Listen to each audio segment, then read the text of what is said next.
What's going on, everyone? Welcome to Rob's house. Today we're going to be doing another upgrade to the Mustang over here. We got some 2018 Up style taillights.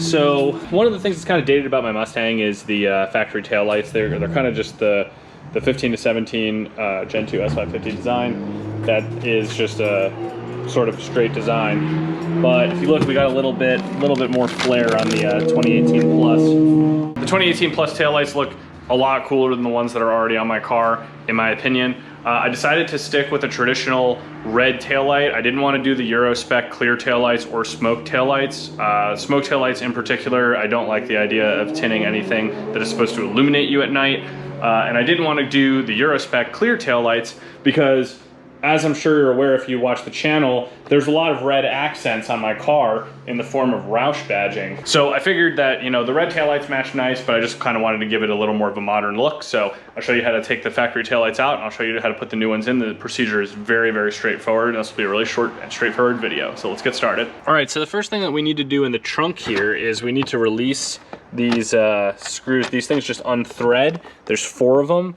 And then we're gonna remove this giant plastic piece. We're just going to kind of pull up on it, and then that will allow us to actually get to the screws that hold the taillight into place. So let me get this thing out and I'll show you what we're working with. All right, guys, so funnily enough, this car has some modifications that weren't plugged in. So this has a Diode Dynamics 4th brake light kit, which means that it has an LED for the reverse light, which when I'm in reverse is white, but otherwise will be red and act as a 4th brake light. So that's pretty cool. I actually reconnected that on both sides, and it just plugs in line into the wiring harness. So you plug your light into your 4th brake light harness, and then that goes into the plug for your actual tail light.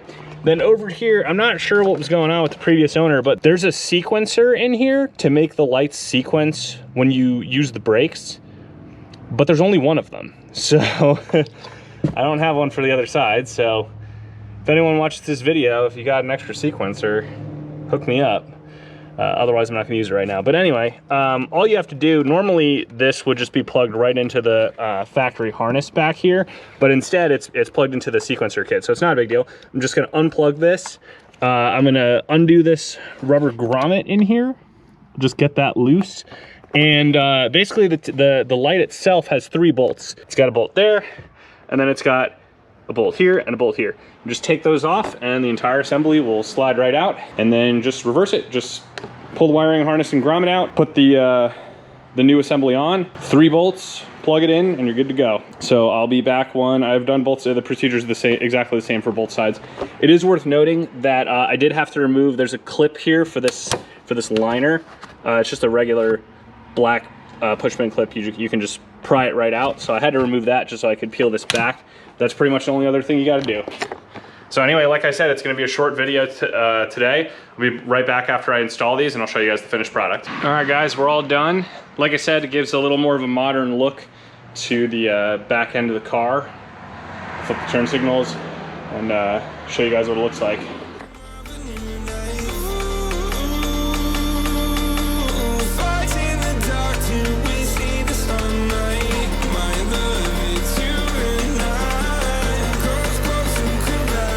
That does it for today. As usual, I hope this video was helpful, and I'll see you guys next time.